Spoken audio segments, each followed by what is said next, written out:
Shalom, bem-vindo ao meu canal. Meu nome é Márcio Marafiotti. Estamos na parte 5 do segundo livro dos Macabeus. Tempo depois, empenhando-se em luta com as tropas de Timóteo e de Báquides, mataram mais de 20.000 dentre eles e apoderaram-se corajosamente de algumas fortalezas em pontos elevados.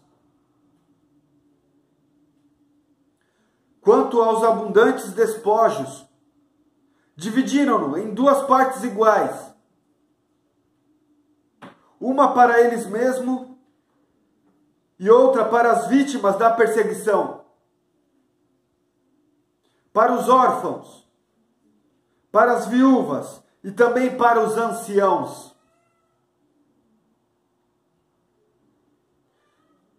Recolheram cuidadosamente as armas dos inimigos e depositaram-nas em um lugar conveniente. Transportaram o resto dos despojos para Jerusalém.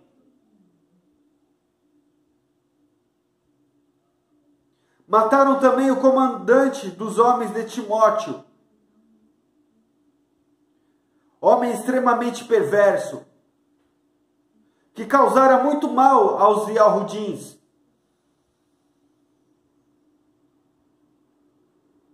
Enquanto celebravam a festa da vitória em sua pátria, queimaram vivos os que haviam incendiado os portais sagrados, e com eles Calícenes, todos refugiados no mesmo esconderijo. Assim celebraram a digna recompensa de sua impiedade.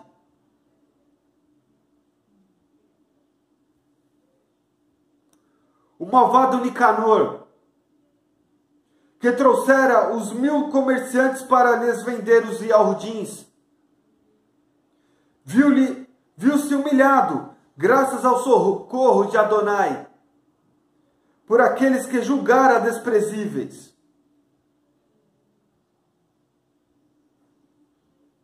Obrigado a despojar-se de suas insígnias, teve de atravessar o país como um escravo fugitivo, inteiramente só, até chegar a Antioquia.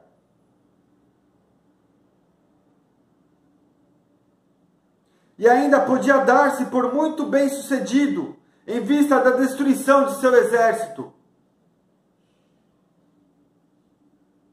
Assim, aquele que se encarregava de arrecadar o tributo devido aos romanos com a venda dos escravos em Jerusalém,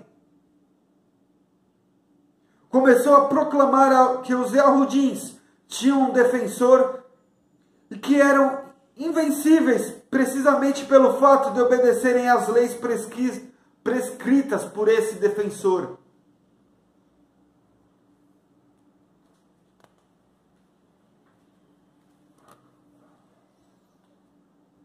Por aquela época, Antíoco teve de voltar desordenadamente das regiões da Pérsia. Entrara na cidade chamada Persópolis e tentara saquear o templo e apoderar-se da cidade. A multidão, porém, sublevou-se e recorreu às armas. Antíoco foi posto em fuga pelos habitantes do país e teve que bater em retirada vergonhosa. Encontrando-se perto de Ecbatana, soube do que acontecera a Nicanor e ao exército de Timóteo.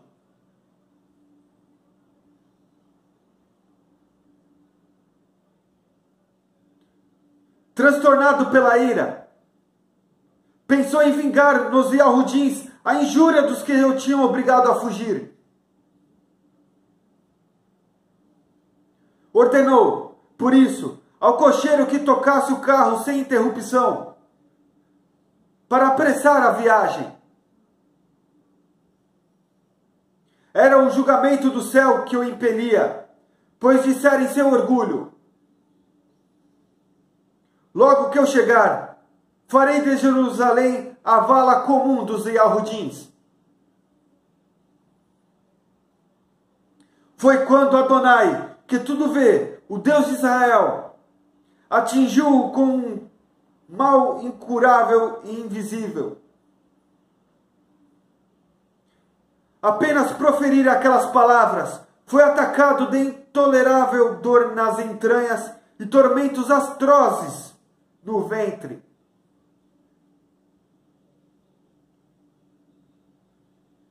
E com justiça, pois ele havia torturado as entranhas dos outros com tormentos numerosos e inauditos. Apesar disso, não se abateu sua arrogância. Ainda cheio de orgulho, exalava contra os Yahudins o fogo de sua ira e ordenava que se apressasse a marcha.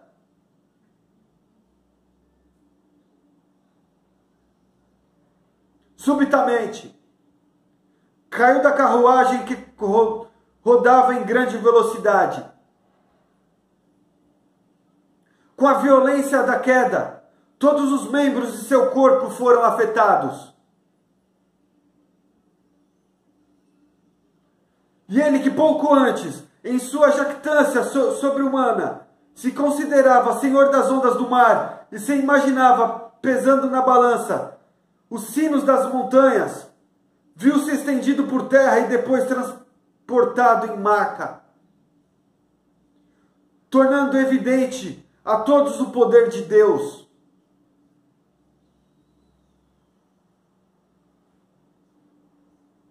Tanto mais que dos olhos desse ímpio começaram a sair vermes em abundância, e embora vivo, suas carnes caíam aos pedaços no meio das dores atrozes.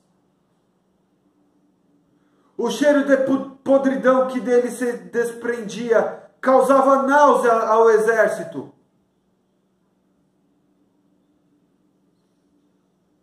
E aquele que pouco antes imaginava atingir astros do céu, agora ninguém aguentava carregá-lo por causa do incômodo insuportável de seu odor fédido.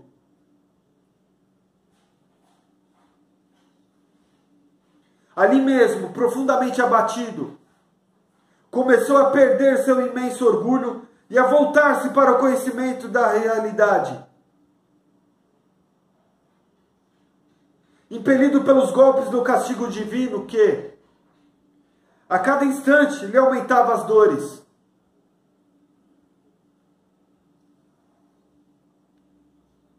Não podendo ele mesmo suportar o cheiro repugnante, disse: é justo submeter-me a Deus, e não pretendo simples mortal igualar-se à divindade.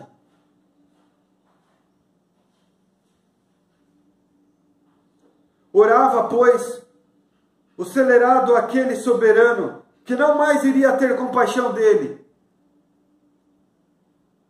Prometia declarar livre a cidade santa, para onde ainda há pouco se estava dirigindo a toda pressa, com a intenção de arrasá-la e transformá-la em cemitério.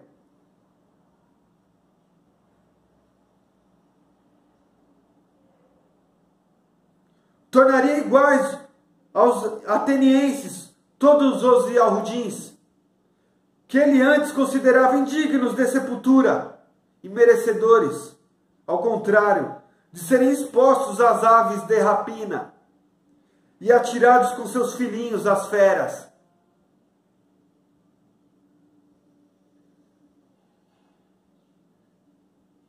Onaria com as mais belas oferendas do sagrado santuário que ele antes despojara. Restituiria em quantidade ainda maior todos os vasos sagrados e proveria com seu próprio rendimento as despesas exigidas pelos sacrifícios.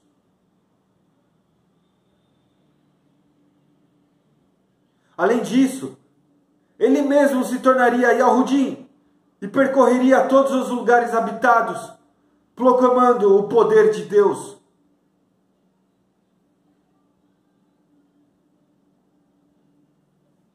Como seus sofrimentos não se abrandavam de modo algum, porque o justo juízo de Deus o ferira, e perdendo toda a esperança no período estabelecido, no próprio estabelecimento, escreveu aos Yahudins a seguinte carta em tom de súplica: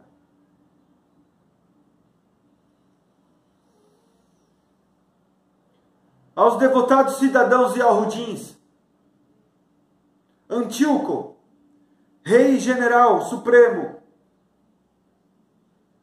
envia saudações com votos de bem-estar e prosperidade.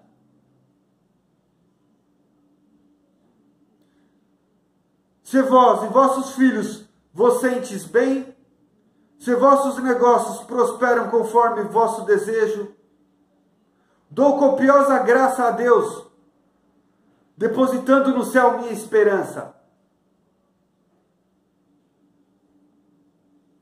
Quanto a mim, prostrado pela doença, recordo-me com emoção da honra e benevolência com que me trataste.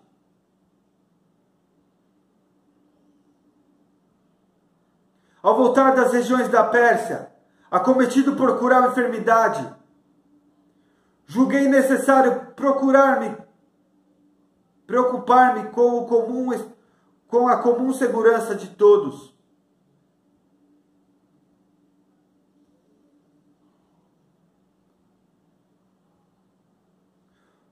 Não desespero de minha cura tenho, pelo contrário, grande esperança de restabelecer-me desta enfermidade.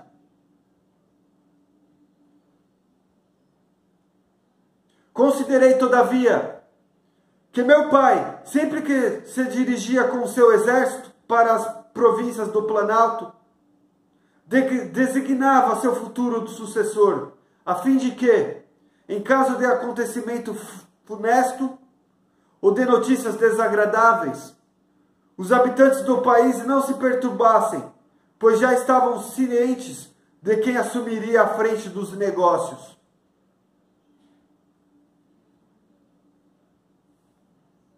Considerando também que os governantes próximos de nós e os vizinhos do reino espreitam as ocasiões e esperam as eventualidades, resolvi por isso designar como rei meu filho Antíoco. Mais de uma vez, enquanto eu percorri as províncias do Planalto, já o apresentei e recomendei muitíssimo dentre vós.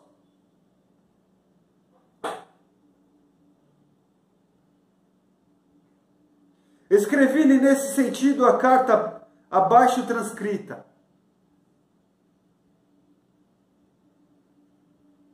Peço-vos, portanto, e rogo que, lembrados dos benefícios públicos e particulares a vós dispensados, cada um de vós conserve para comigo e para com meu filho a presente benevolência.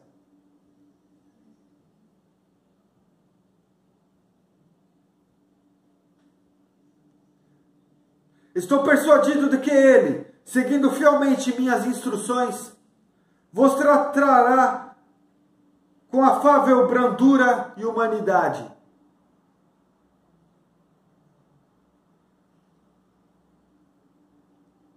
Assim, este homicida e blasfemo terminou a vida em terra estranha, nas montanhas, vítimas de sofrimentos tão terríveis quanto os que ele infringira aos outros. Felipe, seu companheiro de infância, transladou seu corpo, mas, temendo o filho de Antíoco, retirou-se para junto de Ptolomeu Filometor, no Egito.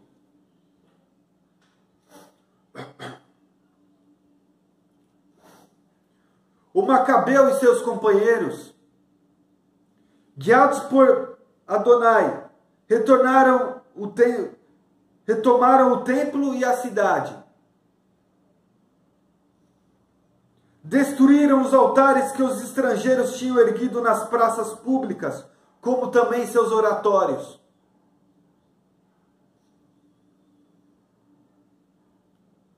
Depois de purificar o santuário, ergueram outro altar para o holocausto. E logo, extraindo as centelhas das pedras, tomaram do fogo resultante e ofereceram sacrifícios. Após 2 anos de interrupção, restabeleceram as oblações de incenso, reacenderam as lâmpadas e fizeram a apresentação dos pães.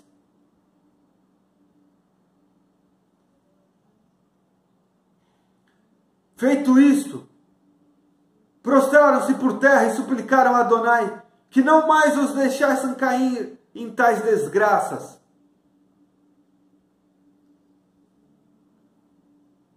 Se pecassem de novo, que os corrigisse com brandura e não os entregasse às nações blasfemadoras e bárbaras. Assim, na mesma data em que anteriormente o santuário fora profanado pelos estrangeiros, nesse mesmo dia ocorreu a sua purificação, isto é, no dia 25 do mesmo mês, que era o mês de Casleu.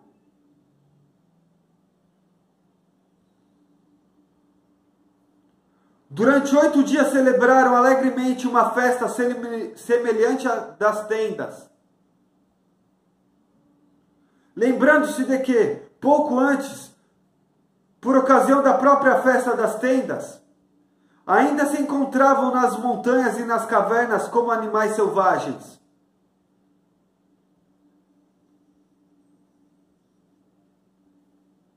Por isso, levando ramalhetes, ramos verdejantes e palmas, cantavam hinos àquele que de modo tão feliz os conduzira à purificação de seu lugar santo.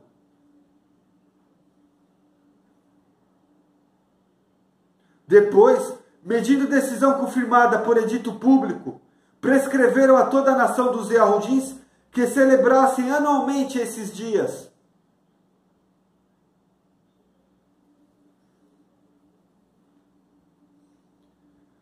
Tais foram as circunstâncias em que morreu Antíoco, dominado Epifanes.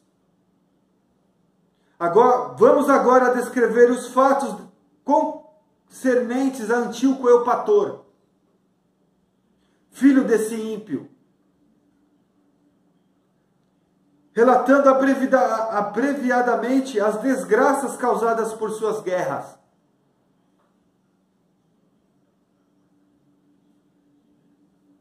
Tendo assumido o reino, pôs à frente dos negócios um certo Licias, supremo chefe militar da Celecíria e da Finícia. Ora, Ptolomeu, denominado Macron, fora o primeiro a observar a justiça para com os Yahudins, em reparação da injustiça que tinham sofrido. Esforçava-se por governá-los pacificamente. Por esse motivo, foi acusado diante de Eupator pelos amigos do rei.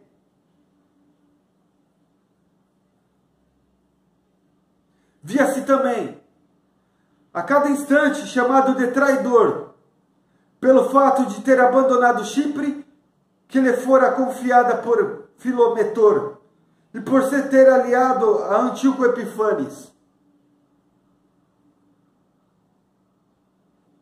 Sentindo-se que lhe faltava o bom nome condizente com seu honroso cargo, tomou o veneno e abandonou a vida.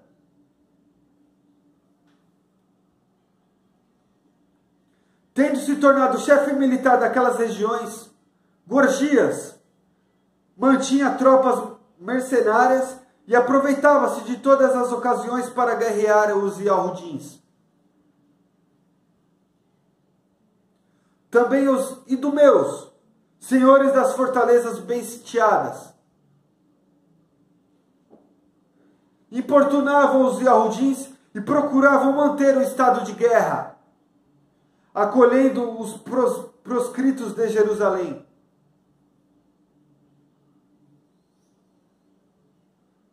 Por isso, depois de fazerem preces públicas e suplicarem a Deus que combatesse a seu lado, os homens do Macabeu marcharam contra as fortalezas dos idumeus.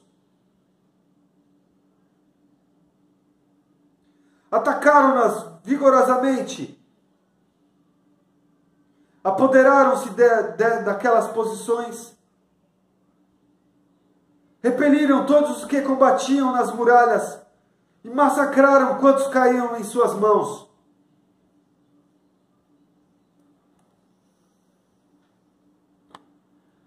Mataram não menos de 20.000. Entretanto, pelo menos 9.000 homens conseguiram refugiar-se em 2 torres muito fortificadas, tendo consigo tudo o que era necessário para resistir ao cerco. O Macabeu deixou ali Simão, José e também Zaqueu e seus companheiros, em número suficiente para manter o cerco, partindo ele mesmo para lugares onde se exigia a sua presença.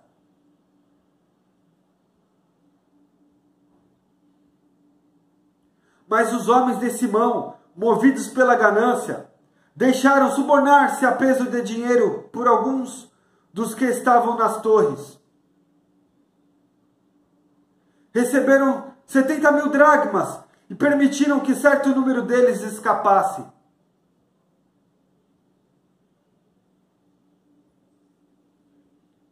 Informado do ocorrido, Macabeu reuniu os chefes do povo e denunciou os que por dinheiro tinham vendido seus irmãos,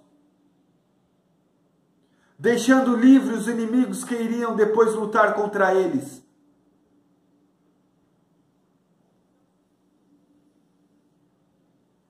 Mandou executá-los como traidores e apoderou-se imediatamente das 2 torres.